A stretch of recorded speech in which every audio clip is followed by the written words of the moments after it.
I stood there with my heart pounding in my chest, his words echoing like a gut punch. Leech, he'd spat. My fingers still clutched the bank receipt, evidence of the sacrifice I'd just made. Every last cent, gone for him, yet all he saw was a parasite. The words hit me like a sledgehammer, shattering the fragile trust I'd clung to. My brother, flesh and blood, called me a parasite. After months of scraping every dollar to rescue him, hearing that accusation felt like a betrayal wrapped in heartbreak. I'd feared this rupture, hoped it wouldn't come. What did he see when he looked at me? Savior or a twisted reflection? Doubt gnawed at me as his words etched themselves into the space between us, seeds of betrayal destined to grow, changing everything. The room is a dusky cocoon, shadows weaving themselves into the fabric of the old armchair where Charlie sits, staring at his feet as if they hold the answers to his fractured life. The dim lighting plays over the financial documents scattered across the coffee table, their sharp corners a constellation of promises broken. My pulse thuds in my ears, the harsh soundtrack to a moment I wish I could pause, rewind, and delete. How did we end up here, Charlie? Where did you see us going from this mess? The words come out tighter, sharper than I intended, loosed into the thick silence that chokes our shared air. A flicker of hurt crosses his face before it hardens into something more familiar, defiance mixed with guilt, a cocktail as familiar as breakfast eggs. He doesn't look up. His fingers trace a pattern on the couch's threadbare arm, as if the truth might unravel if he can only find the right seam. The lamp casts a halo around us, a makeshift spotlight on this pathetic stage where neither of us rehearsed the lines. I dig my fingers into my palms, holding on to the faint memory of sibling camaraderie, the afternoons of shared laughter, conspiratorial whispers exchanged under summer skies. I'll fix it, okay? Charlie murmurs, words as empty as the beer bottles still rolling underfoot from the last disaster of a gathering. His voice barely reaches me, swallowed by the room's oppressive quiet. It's a hollow promise, and we both know it. Fix it. The words spill out, bitter, before I can stop them. You're drowning, Charlie, and you're pulling me under with you. Finally, his gaze snaps to mine. A glimmer of the boy I grew up with flickers there, beneath the layers of betrayal and a stubborn streak that could outlast granite. I never asked you to. You never had to. I cut in, louder than I intended, anger clawing through the fragile tendons of restraint. Every time you get in over your head, we're all with you. That's family, but... God, Charlie, where's the line? He looks at me, really looks now, and something gives in his expression, like a house of cards sighing into collapse. I see his hands shake barely, but there it is, and my heart caves. It's not the anger I expect, but a fierce, stubborn tenderness that refuses to die no matter how many times he disappoints me. We sit in the wary quiet of estrangement, yet there's still the thread of blood between us that can't fully snap. I breathe in, a shaky thing, as if the walls might close in if we stay silent too long. Tomorrow, he says finally, voice barely above a whisper, yet I hear every word. I'll start working it out. Promise. His promise hangs like smoke, hard to clutch yet impossible to dismiss. For tonight, it's enough. We both nod, an unspoken truce settling over the clutter between us. And though the weight of what's unsaid stays, we're anchored, just for a moment, in the fragile possibility of hope. The sunlight trickled through the leaves, casting dappled patterns on the grass, plush and green as a carpet in a fairy tale. I remember standing in the middle of our backyard, gripping the tongs like they were scepters, my tiny kingdom of folding chairs and people all bursting with unchecked life. The aroma of burgers sizzling on the grill was heavy in the air, a plume of summer aspirations I always associate with happiness. Who wants cheese? I shouted, already piling slices onto patties. Laughter rippled, my brother's louder than the rest. He stood to the side, balancing a tray of homemade lemonade so precariously that each movement threatened a disaster. I could see the glint of light caught in his curls, sun catching on him like he was the center of some brilliant solar system. Back then, everything felt invincible, like nothing could tear us apart. I squeezed mustard onto a bun, admiring the vibrant spiral, and turned to see my brother's mischievous grin, the one that meant trouble. Think you can handle the heat over there?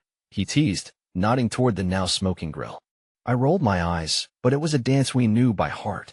Our banter was a fabric woven with shared memories, mistakes covered up with laughter, secrets tucked safely away between us. A gust of wind whispered through the yard, carrying children's shrieks from over the fence, blending with music floating from a radio someone had left on the porch steps. Our parents watched from the shade of the patio, plates resting on knees, their chatter low and comfortable. All around, the air brimmed with that unique magic of a backyard barbecue, the kind that steadies even the most restless souls. And in that pocket of light, I stopped to look over at him again. Our eyes met, and just like that, the world shrank down to us.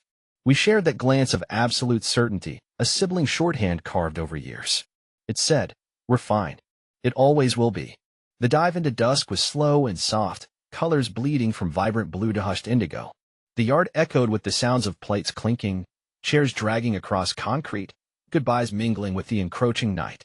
As the last guest trickled away, leaving behind prints in grass and traces of laughter, we were still there, side by side, the heat dwindling from the coals. Someone's fleeting joke about who'd do the cleanup hung as an afterthought, and I just winked at him.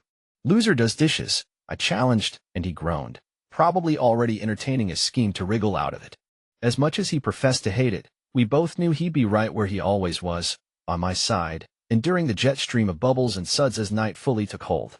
But now, standing here in silence, I can feel the void where once that laughter lived. "You're killing us," I say, my voice a ragged whisper. The words hang heavy in the air, a smokiness that permeates the cramped kitchen. The smell of burnt toast mingles with the tension that fills every crevice, pressing down on us like a storm that's been brewing for too long. Their eyes meet mine, igniting with a fire I haven't seen in a long time. "Killing us," they echo, incredulous and half-laughing, as if the absurdity of my words has granted them some twisted relief.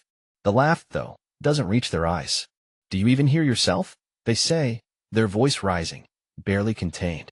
I want to look away, to pretend the linoleum floor is deeply fascinating. But I can't. This moment, blistering and raw, demands to be faced head-on. All I ever did was try to make things right. I laugh, a sharp, brittle sound. It's the laugh of someone who's teetering on the edge, who's lived too long on borrowed hope. There's a buzzing in my ears, and it seems impossible that this could have stemmed from something as small as the burnt toast. But we both know it isn't about that. "Not really. You think I wanted to watch you drown?" I ask, voice cracking under the weight of so many things left unsaid. "I was the one keeping you afloat. Day in, day out. Do you get that?" They blink at me as if I've come into focus for the first time. There's something that flickers in their eyes. Could it be recognition? Yet, the anger doesn't dissipate. It swells between us, drowning the silence with noise, with words too barbed to take back. "You think you're some martyr?" they shout. The words reverberate around the kitchen, the tiny space amplifying each syllable until there's nothing else I can hear. What about me? What about what I gave up? There's a pause, a heartbeat where everything seems poised to change, but it doesn't. It hangs there, unfinished like a half-written song. The truth, boiling over, cannot be contained, and yet it lashes out, scorching everything in its path. Maybe it isn't supposed to be fair, I think, gripping the countertop until my knuckles turn white. Maybe none of this is about fair. We stand there, the two of us locked in an impasse, our breaths the only thing marking the passage of time. The kitchen suddenly feels too small, the air too thick. I can see the flicker of doubt in their eyes, the undying fire that's kept them, us, here. In the silence that follows, nothing changes. And yet, everything does. Because isn't that how it always ends? Not with resolution, but with the first steps toward understanding. The silence feels like a living thing, sprawling between us, consuming the room. I can hear the muted tick of the old clock, every second nudging its way into the space where our words once clashed like steel. My brother stands frozen in the doorway, framed by the soft, fading light, his eyes glassy, but dry. He's always been the stronger one, the one who could hold back the flood even when the dam was cracking. I glance down at my hands, still trembling slightly, the echoes of our shouted words vibrating in my bones. My mind replays the shards of our argument, a cacophony of hurt and regret that pierces deeper than any blade. The weight of unspoken apologies presses against my chest, and I wonder if he feels it too, or if it's just me drowning in this self-made sea. His presence fills the room, thick with an unaddressed tension. There's an unyielding set to his jaw, one that speaks of battles fought and lost. I'm almost afraid to break the silence, fearing that whatever comes out next might widen the chasm between us, irrevocably.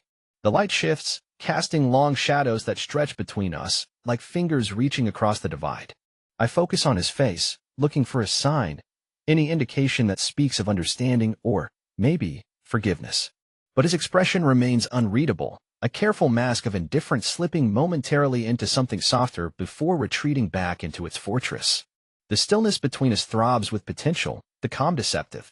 It's as if any movement, any word, might cause the fragile balance to shatter.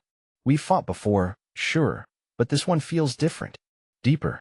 Like we cracked something foundational, and now we're both standing over the pieces, unsure if they can be fit back together.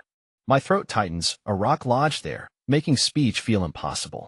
I want to say so many things, an avalanche of regrets and hopes and fears, but nothing sounds right in my head. Instead, I settle for the silence, letting it stretch out, hoping it might somehow speak the things I can't. All that's left is this quiet, where guilt presses heavier than any debt ever could. It's a thought more than a whisper, not meant for him, but somehow taking shape in the space between us. I wonder if he heard it, if he understands. Finally, he shifts, a subtle step that draws him away from the doorway, closer to me and the unspoken tension between us. His eyes flicker down, then back up, locking with mine. There's a flicker there, something melting, just around the edges. My breath catches, and I see the same struggle mirrored in his eyes, one that tells me we're both teetering on the edge of something. Whether it's reconciliation or rupture depends on what we do next. The silence holds its breath, waiting. The room is silent now, filled only with the soft rustling of paper as my fingers comb through the remnants of our most recent argument. Bills, so many, all with their threatening bold numbers, litter the floor like leaves shed in panic from a tree. I sink to the carpet, its familiar roughness grounding me in the midst of the chaos. As I start to sort the papers, a dull ache settles in my chest, a constant reminder of the weight I carry. These papers, their ink smudged like our muddled lives, tell a story I never wanted to live. Each piece a testament to promises half-kept and decisions ill-informed, binding both him and me in a cycle neither of us seems able to break. Even now, I can still hear the echoes of his voice rising and crashing like waves, accusing me of not understanding, of failing him. The sting of each word sharp as glass underfoot. He's my brother, I remind myself, the phrase almost a chant in my mind. It's supposed to mean something. Blood thicker than water, even when that bond hardens into a chain. Yet, the conviction I once felt when I first took him in now feels eroded. Supporting him, I've weathered storms of his making, while each dollar slipped through my fingers like sand. I pick up an envelope, its contents partially gliding out, teasing a glimpse of what I already know. Another last notice, another looming shadow of consequence. This balance between enabling and nurturing, it's braided with guilt and love, each twist pulling me tighter. How did we come to this? I let my mind slip back to the echoes of past arguments, soft murmurings turning harsh with time. The boy I remember, all potential and laughter, reduced to a man constantly teetering on the edge. Perhaps it's my failure, one not of neglect but of overwhelming caution, my inability to say no when yes seems easier. I lean back, letting the scattered papers spread further, a landscape of all the mistakes we've shared. There's a sour taste in my throat, a bitterness born of too many swallowed truths. The room presses in, its familiarity offering a kind of solace that feels more confining than comforting. In this moment, the desperation thickens, a smog around us both, choking our futures. If this is all we are, I think, surveying the mess, how do we change it? My hands are shaking slightly as I fold one paper, then another, futile gestures of restraint in a life careening without it. Do I cut him off, bearing the guilt of abandonment? Or do I continue down this path, hoping for a redemption that seems just out of reach? Somewhere outside, life continues unabated, a car engine's hum, the distant echoes of children playing on the street. Inside, I press the papers into neatness, one by one, rearranging pieces that refuse to fit. The air heavy with decisions half-formed, lingering like a question I'm not ready to answer. Rain slid down the glass of the cafe window, smearing the outside world into a hazy blur. I sat there, hands wrapped around the warmth of my coffee cup, as if the heat could transfer its comfort to my soul. I had dragged myself out of my apartment, determined to prove that life beyond its walls was still breathing, still moving. It was then that I heard a familiar laugh, a melody from another time, another life. Slowly, unwillingly, I let my eyes drift to the source.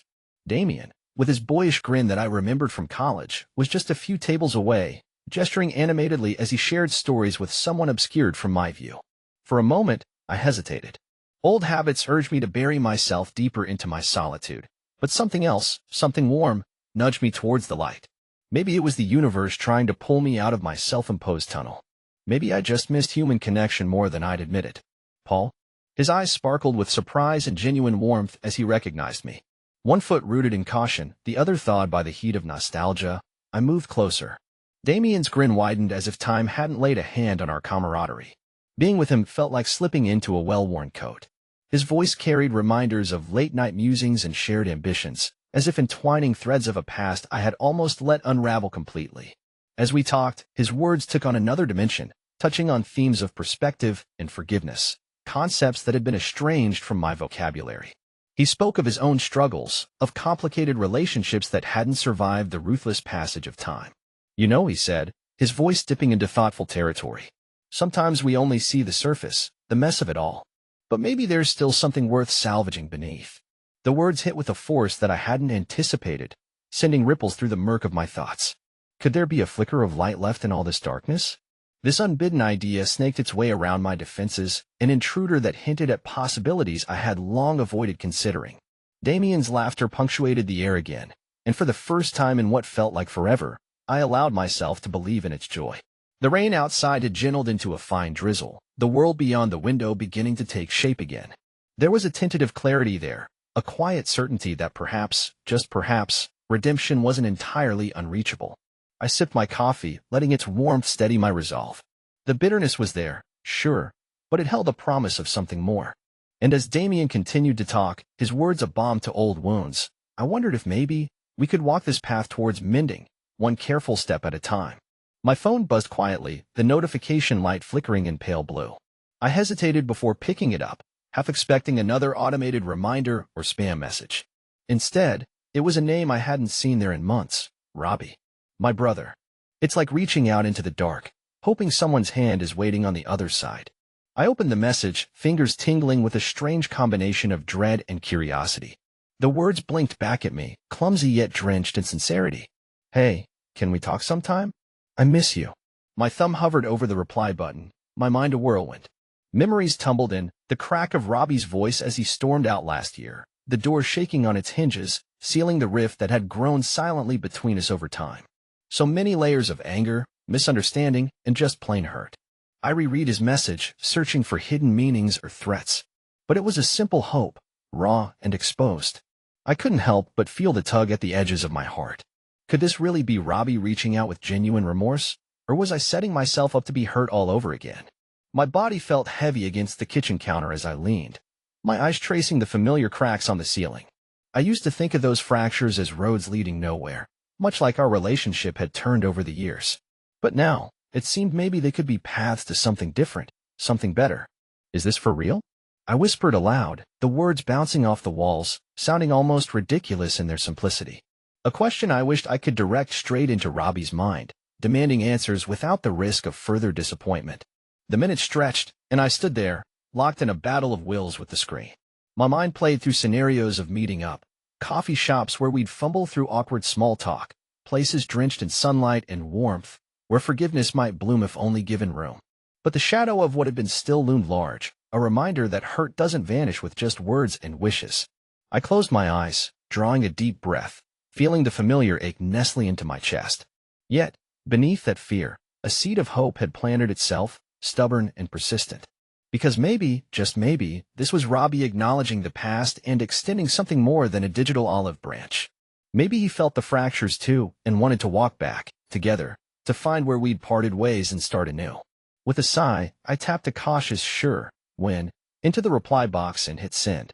The message left a sense of unease, but also a flicker of optimism that felt foreign in its newness, like an old photograph of us laughing, dusty but still recognizable.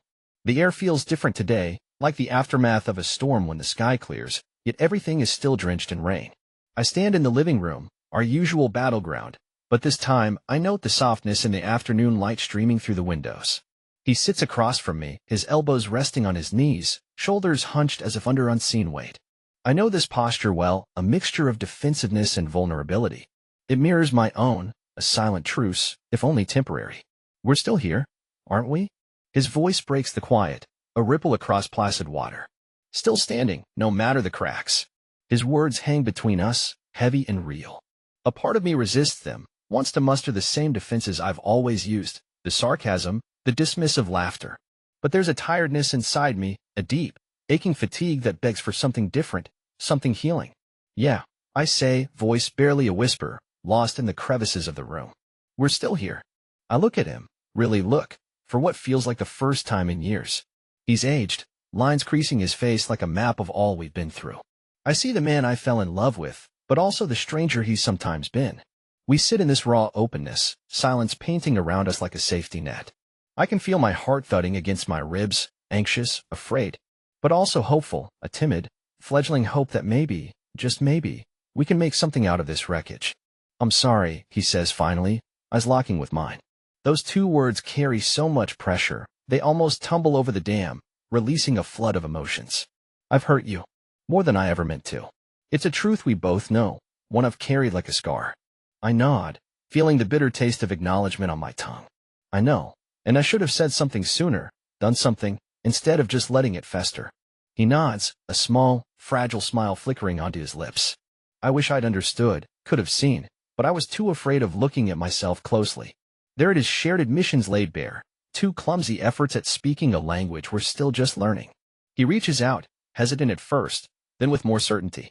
His hand meets mine, and the warmth of that touch speaks volumes. We sit like this, our fingers intertwined, like two weary soldiers leaning on each other. Maybe this was what we needed. To break, to begin fixing, I confess, feeling the truth of it settle in my chest, spreading like warmth against the cold. He squeezes my hand, a shared warmth that promises nothing but the effort to try to build something new from the rubble. And in that moment, surrounded by the echoes of all we've been, I believe it's a beginning fragile, yes, but ours to shape anew. Steam curls up from the mugs between us, turning the air around our faces into a soft, blurry haze. It's the sort of cafe that embraces you, wrapping around you with the hum of whispered conversations and the gentle clinking of cutlery.